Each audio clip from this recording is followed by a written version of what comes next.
가능하신 분들 자리에서 일어나셔서 사도신경으로 우리의 신앙을 고백하며 영과 진리로 예배드립니다. 나는 전능하신 아버지 하나님, 천지의 창조주를 믿습니다.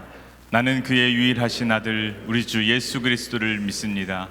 그는 성령으로 잉태되어 동정녀 마리아에게서 나시고 본디오 빌라도에게 고난을 받아 십자가에 못 박혀 죽으시고 장사된 지 사흘 만에 죽은 자 가운데서 다시 살아나셨으며 하늘에 오르시어 전능하신 아버지 하나님 우편에 앉아 계시다가 거기로부터 살아있는 자와 죽은 자를 심판하러 오십니다. 나는 성령을 믿으며 거룩한 공교회와 성도의 교제와 죄를 용서받는 것과 몸의 부활과 영생을 믿습니다. 아멘. 함께 박수하시면서 우리 십자가의 은혜를 함께 찬양하기 원합니다. 할렐루야. 예수 십자가에 흘린 피로써 그대는 씻기어 있는가. 더러운 죄 이해하는 능력은 그대는 참을지 않을까. 우리 한 번 더 예수 십자가에 흘린 피로써 그대는 씻기어 있는가. 더러운 죄 이해하는 능력은 그대는 참을지 않. 다같이 예수의 보혈로 그대는 씻기어 있는가. 마음속에 여러 가지 죄악이 깨끗이 씻기어 있는가. 우리 계속해서 찬양합시다. 주 예수와 밤낮으로, 주 예수와 밤낮으로 늘 함께 그대는 행동을 하는가. 아무 때나 어디서나 그대는 십자가 붙들고 있는가. 한 번 더 주 예수와 밤낮으로 늘 함께 그대는 행동을 하는가. 아무 때나 어디서나 그대는 십자가 들고 있는가. 예수의 보혈로 그대는 씻기어 있는가. 마음속에 여러 가지 죄악이 깨끗이 씻기어 있는가. 우리 한 번 더 예수의 보혈로 그대는 씻기어 있는가. 마음속에 여러 가지 죄악이 깨끗이 씻기어 있는가. 모든 죄에 더러워진 우리를 예수 그리스도의 십자가의 보혈로 씻어주시기 바랍니다. 모든 죄에 더러워진 예복은 주 앞에 지금 다 벗어서 샘물같이 솟아나는 보혈로 눈보다 더 희게 씻으라. 예수의 보혈로 그대는 씻기어 있는가. 마음속에 여러 가지 죄악이 깨끗이 씻기어. 마지막으로 예수의 보혈로 그대는 씻기어 있는가. 마음속에 여러 가지 죄악이 깨끗이 씻기어 있는가. 우리 깨끗게 하실 주님의 이름을 찬양합니다. 할렐루야. 십자가의 보혈을 묵상하는 이 사순절 기간, 우리 함께 고백하고 싶은 것은 내가 주님의 십자가 없이 아무것도 할 수 없는 연약한 존재임을 인정하는 것이 우리 가장 드려야 할 고백이라 믿습니다. 이 시간 함께 주님 보좌로 나아갈 때 우리의 공로가 아닌 예수님의 십자가의 보혈을 의지합니다. 이 마음의 고백을 담아 함께 주님을 찬양하며 나아갑시다. 주의 보좌로 나아갈 때에 주의 보좌로 나아갈 때에 어떻게 나가야 할까? 나를 구원한 주의 십자가 그것을 믿으며 가네. 주의 보좌로 나아갈 때에 나 여전히 부족하나. 나를 품으신 주의 그 사랑 그것을 믿으며 가네. 자격 없는 내 힘이 아니 오직 예수님의 보혈로. 자격 없는 내 힘이 아닌 자격 없는 내 힘이 아닌 오직 예수님의 보혈로. 우리 믿음의 고백으로 함께 찬양합시다. 십자가의 보혈, 십자가의 보혈, 완전하신 사랑 힘입어 나아갑니다. 십자가의 보혈, 완전하신 사랑 힘입어 예배합니다.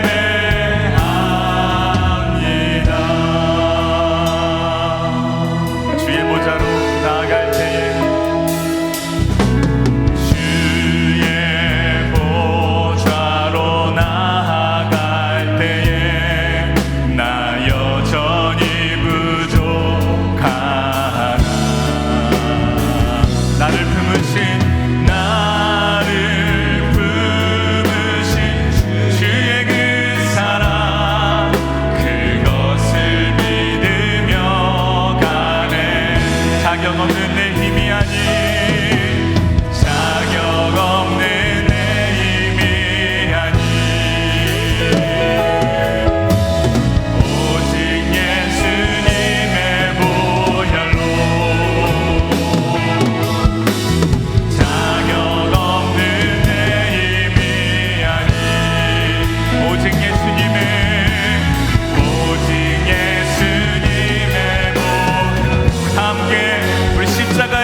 모든 마음을 집중하며 찬양합시다.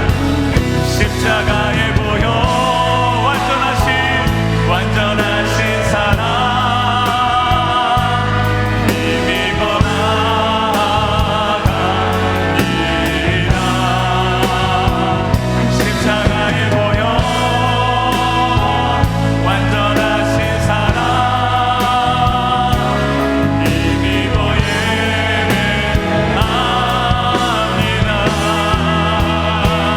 십자가의 보혈, 완전하신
합당하신 주님의 이름을 찬양합니다.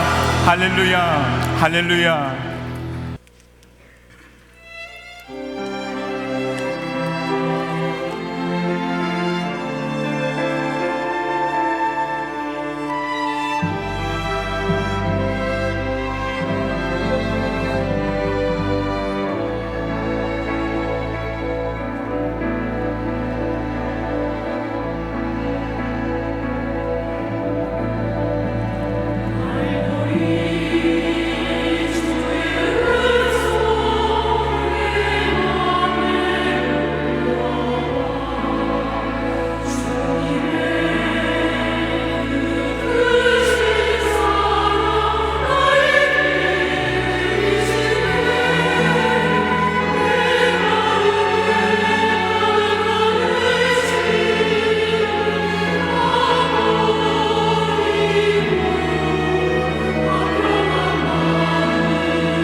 오늘 우리에게 주시는 하나님의 말씀은 사도행전 20장 7절에서 12절까지입니다.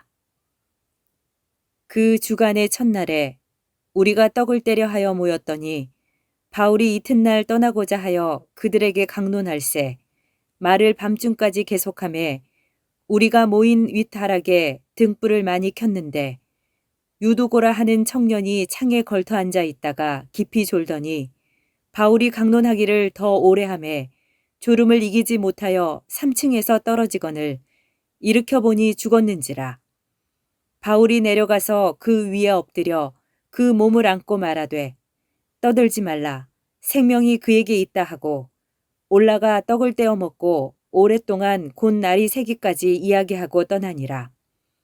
사람들이 살아난 청년을 데리고 가서 적지 않게 위로를 받았더라. 이것은 주님의 말씀입니다. 아멘. 우리는 사도행전 말씀을 통해서 오늘 교회와 성도들에게 말씀하시는 주님의 음성에 함께 귀를 기울이고 있습니다. 오늘 본문 사도행전 20장의 첫 시작 1절부터 6절까지는 사도 바울의 선교 여정을 짧게 기술하고 있습니다. 바울은 에베소에서의 성공적인 사역을 마친 후에 배를 타고 유럽으로 건너갑니다. 저 마케도니아에 가서 복음을 전하고 그리고 믿는 이들을 더욱 믿음 위에 굳게 세웁니다. 그리고 아가야 지역으로 내려와서 고린도에서 석 달을 머무며 복음을 전했습니다. 학자들은 이르기를 이 고린도에서의 석 달 동안 그의 주옥과 같은 로마서가 집필되었다고 믿고 있습니다.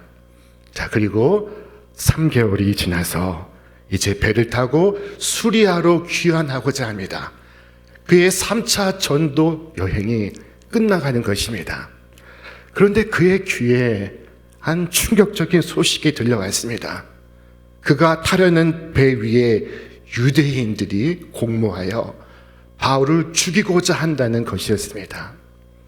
그의 동족이요 형제들인 유대인들이 지금 바울을 죽일 음모를 꾸미고 있습니다. 이 소식이 들려지자 바울은 계획을 수정합니다. 다시 북쪽 마케도니아로 올라가서 그곳의 수도였던 빌립보에서 배를 타기로 계획한 것입니다. 우리 말씀 같이 읽겠습니다. 그때 유대인들이 자기를 해하려고 공모함으로 마케도니아를 거쳐 돌아가기로 작정하니라. 바울은 가는 곳마다 많은 핍박을 받았습니다. 그의 복음 사역은 평안하게 무탈하게 아무 회방 없이 이루어졌던 것이 아닙니다. 그가 가는 여정에 많은 방해와 어려움이 있습니다. 그들은 끈질기게 바울을 괴롭혔습니다. 자, 그러나 바울은 자기를 괴롭히는 사람들과 사건들이 있었음에도 불구하고 그는 끊임없이 복음을 전했습니다. 바울의 복음 전도는 핍박과 박해를 무릅쓰고 이루어지고 있었습니다. 자, 많은 시련과 어려움 속에서 복음을 전하는데 그 중에 가장 큰 어려움은 그의 형제인 유대인들의 핍박이었습니다. 자, 여러분, 사탄이 우리를 공격할 때 사탄은 자신이 벌이는 악한 일을 혼자서 행하지 않습니다. 반드시 사탄은 사람을 고용합니다. 자, 삼손이 나실인의 규정을 어기고 그의 머리카락이 잘리울 때 그는 아무 힘도 쓰지 못하게 되었습니다. 그때 마귀는 삼손이 사랑하였던 한 여인을 사용하고 있었습니다.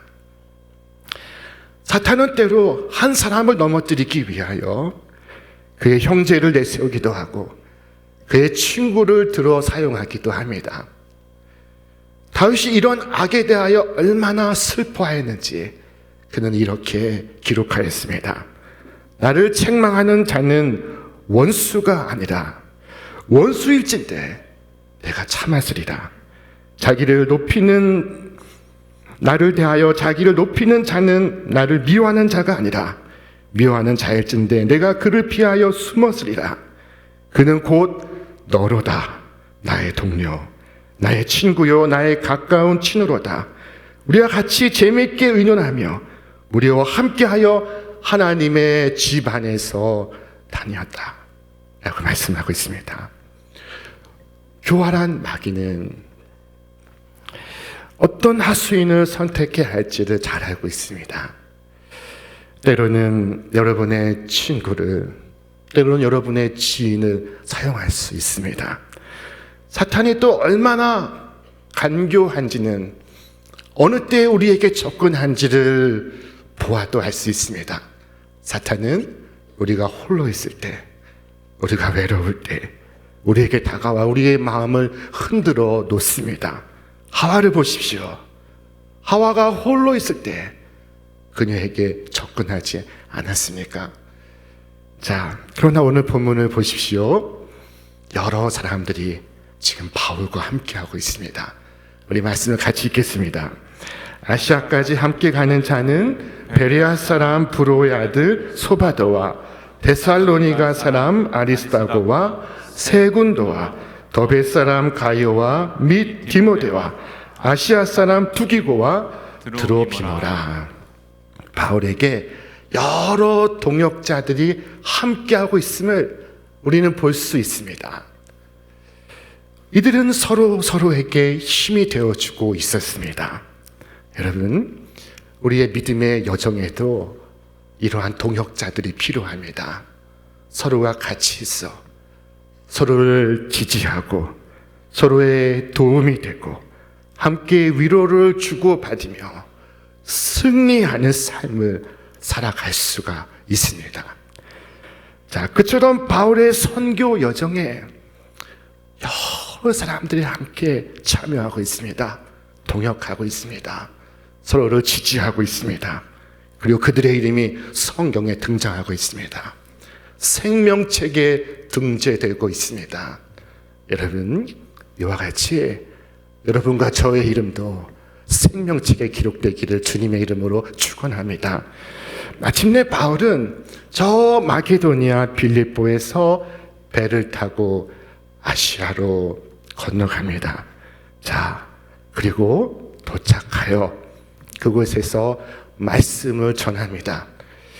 그 주간의 첫날에 우리가 떡을 떼려 하여 모였더니 바울이 이튿날 떠나고자 하여 그들에게 강론할세 말을 밤중까지 계속하며. 그 주간의 첫날이란 주일을 가리킵니다. 토요일이 아닌 주일을 가리키는 것입니다. 이 본문은 그리스도인들에게 안식일이 아닌 주일날 예배를 드렸다는 것을 증거하는 첫 번째 본문입니다. 자, 바울은 이 주일이 지나면 이튿날 아침 떠날 것입니다. 다시는 돌아오지 못할 수 있습니다. 그것은 그의 고별 설교였습니다. 고별 설교는 모두에게 특별한 의미를 갖습니다.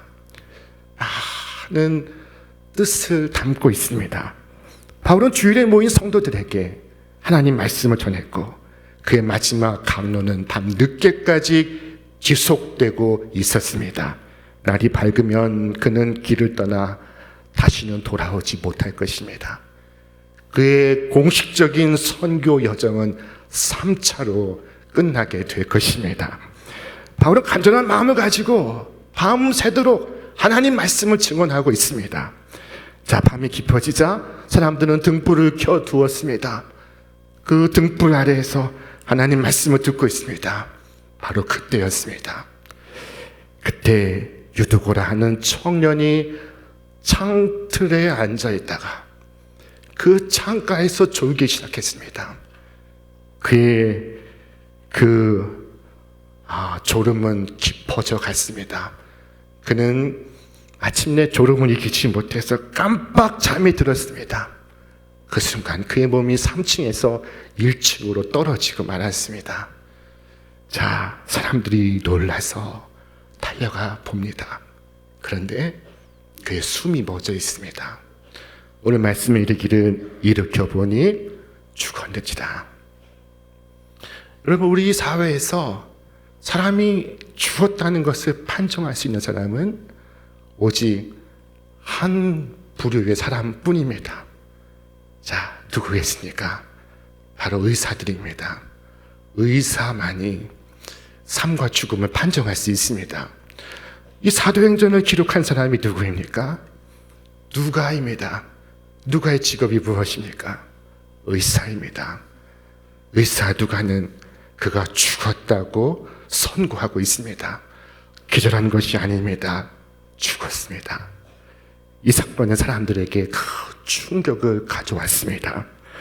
여기까지 본문을 읽으시고 그동안 설교 중에 보셨던 분들은 아마 큰 충격으로 받아들이라 생각이 됩니다. 설교 중에 졸면 죽는다. 자, 이런 위협적인 말씀으로 받아들이지 않기를 바랍니다. 여러분 졸더라도 교회까지 나오십시오. 집에서 주무시는 것보다 예배 중에 주무시는 것이 얼마나 단지 모릅니다. 여러분 졸려도 예배 자리로 나오십시오. 내 배우자가 상습적으로 졸아도 꼭 데리고 나오십시오. 베드로도 졸았습니다.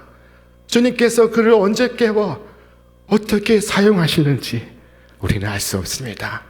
놀라운 변화가 일어날 것입니다. 오늘 유두고는 깊은 잠에 빠져들었습니다. 무엇이 그를 이렇게 잠들게 하였을까요? 자, 그것은 첫째, 그가 말씀의 깊은 의미를 깨닫지 못하고 있었습니다. 여러분 잘 아시는 것처럼 예수님도 마지막 만찬에서 내가 십자가를 지리라 말씀하셨습니다. 예수님은 마지막 시간 유언하듯이 말씀을 증언하셨습니다. 그런데 듣는 자들은 말씀을 깨닫지 못하고 있었습니다. 그래서 겟세마네 동산에서 예수님께서 기도하실 때 그들은 쿨쿨 잠들었지 않았겠습니까? 자, 심각한 말씀을 심각하게 받지를 못했던 것입니다. 오늘 본문에서도 마찬가지입니다. 바울은 심각하게 이제 마지막이다. 다시는 내 얼굴을 보지 못하리다 하면서 한마디 한마디 신중하게 말씀을 증거하고 있었습니다. 그러나 듣는 사람은 그렇게 듣지를 않았던 것입니다.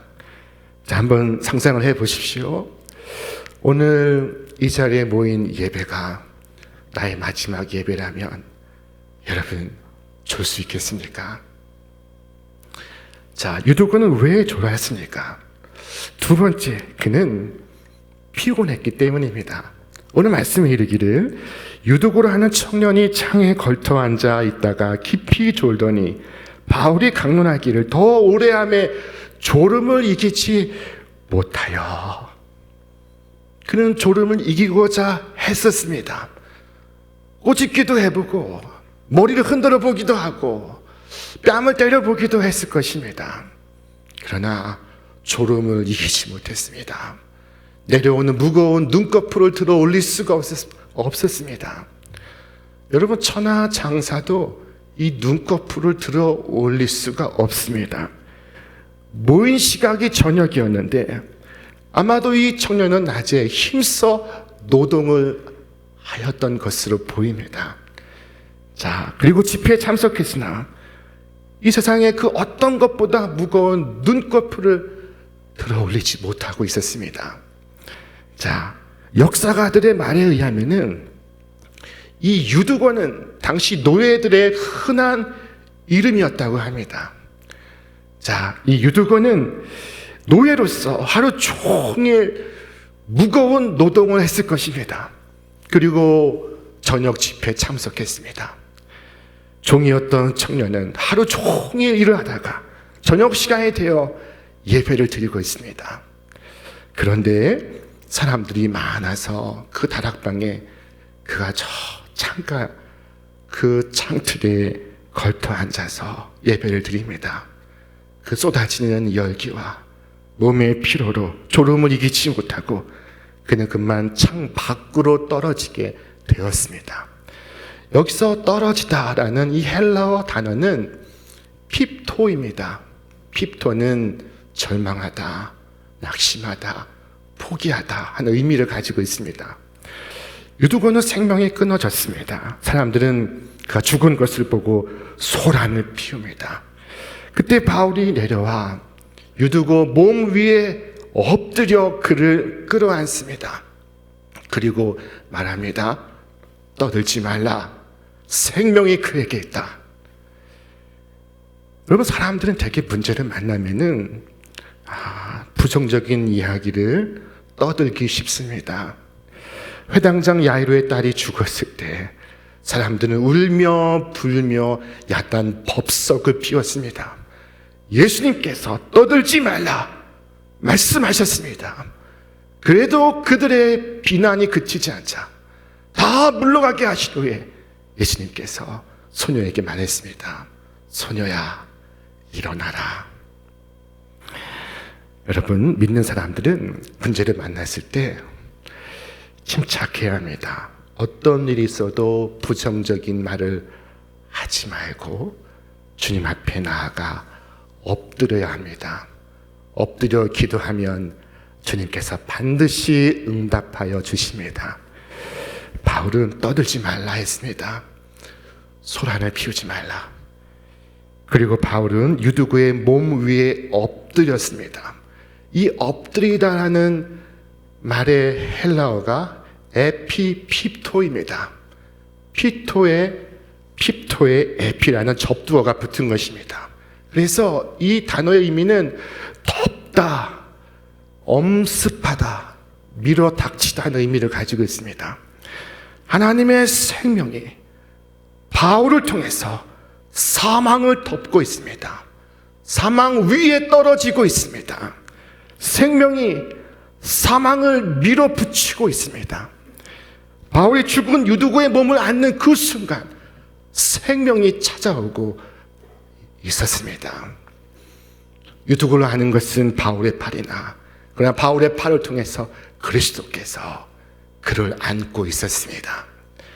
자, 여러분, 우리는 하루 종일 세상에서 나아가 이 한 주간 이 세상 속에서 고된 삶을 살다가 피곤과 괴로움과 상처와 갈등을 끌어안고 예배 자리에 나옵니다. 예배 자리에 나왔으나 중심에 들어가지 못하고 저 창가에 앉아 있습니다. 우리는 유두고와 같습니다. 우리는 절망하는 유두고와 같습니다. 자, 유두고는 그렇게 끝나는 것처럼 보였으나 그러나 예배 속에서 예수 그리스도께서 생명으로 그 위에 강림하십니다. 그의 절망을 덮습니다. 자, 이것이 예배 속에 일어나는 사건이었습니다. 다락에서 떨어져 생명이 끊어진 유두고에게 하나님의 은혜가 그를 덮고 그에게 다시 사는 역사가, 소생하는 역사가 펼쳐지고 있었습니다. 치유와 회복의 역사가 이루어지고 있었습니다. 이래서 예배는 영광스러운 순간입니다. 일주일에 한 번 모여서 드리는 이 예배는 너무도 우리에게 소중한 순간입니다. 이런 예배 속에서 절망을 딛고 다시 일어섭니다. 절망 중에 우리를 덮으신 하나님의 은혜를 힘입어 다시 소생합니다. 유두고는 죽었지만 그러나 이제는 살아있습니다. 그가 죽었다는 것에 어떠한 흔적도 다시는 그에게서 찾을 수가 없었습니다. 여러분, 오늘 여러분도 삶에 쫓겨 피곤하고 지친 가운데 겨우 찾은 예배에서, 예배의 자리에서 하나님의 살아계심과 회복하게 하심을 경험한 적이 있으니까 깊은 위기의 밤, 절망의 순간에 드리는 예배 가운데 하나님의 은혜가 여러분의 심령을 덮으시기를 주님의 이름으로 축원합니다. 죽은 사람이 살아나자 드로아에 사는 성도들이 큰 위로를 받습니다. 오늘 말씀이 이르기를 사람들이 살아난 청년을 데리고 가서 적지 않게 위로를 받았더라. 죽은 유두고가 살아나자 슬픔이 변하여 기쁨이 되고 절망이 변하여 희망이 되었으며 문제가 변하여 축복이 되고 있었습니다. 사람들은 살아난 유두고 속에서 주님의 생명을 보았습니다. 여러분, 구원이 무엇입니까? 구원이란 주님 안에서 새 생명으로 거듭나는 것이 아니겠습니까? 이 유두고라는 이름의 의미는 럭키입니다. 자, 여러분, 운이 없어서 유두고가 떨어진 것처럼 파멸과 절망에 떨어졌다고 생각이 될 때, 여러분, 이 예배 자리에서 럭키한 사람으로, 행복한 사람으로 다시 태어나시기를 주님의 이름으로 축원합니다. 여러분, 세상에 대해서 불평, 불만하는 일에 지나치게 시간을 허비하지 않기를 바랍니다. 우리의 삶은 하나님과의 관계가 결정하는 것이지 환경이 결정하는 것이 아닙니다. 우리 예배 속에 울음이 변하여 찬송이 되고 슬픔이 변하여 기쁨이 되고 그리고 눈물뿐인 길이 감사와 찬양으로 가득하기를 주님의 이름으로 축원합니다. 그 밤 바울은 그 소동이 있었음에도 불구하고 하나님 말씀을 태연하게 이어갑니다. 그대로 설교를 계속합니다. 그 꺾이지 않는 열정에 탐복하지 않을 수 없습니다. 그것은 성도들도 마찬가지입니다. 소란은 있었으나 그들은 계속해서 하나님 말씀에 귀를 기울입니다. 사실 그 밤에 피곤하지 않은 사람이 왜 없었겠습니까? 그 밤에 졸립지 않은 사람이 오직 유두고뿐이었겠습니까? 자, 바람이 드는 창가에서도 졸았는데 한가운데에서 예배를 드리는 사람은 졸립지 않았겠습니까?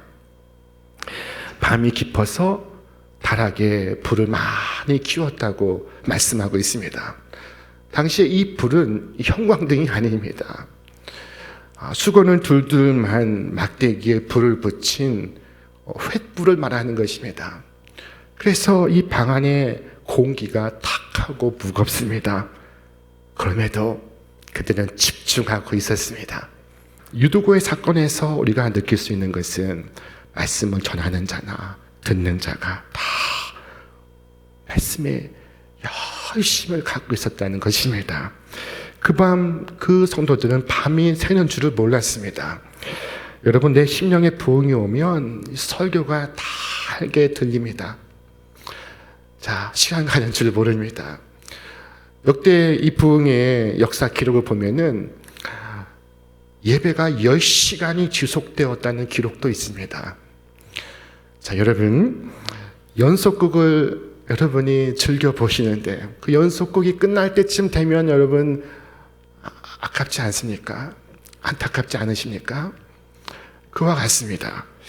이 심령의 부흥이 오면 하나님 말씀이 끝나는 것이 아깝습니다.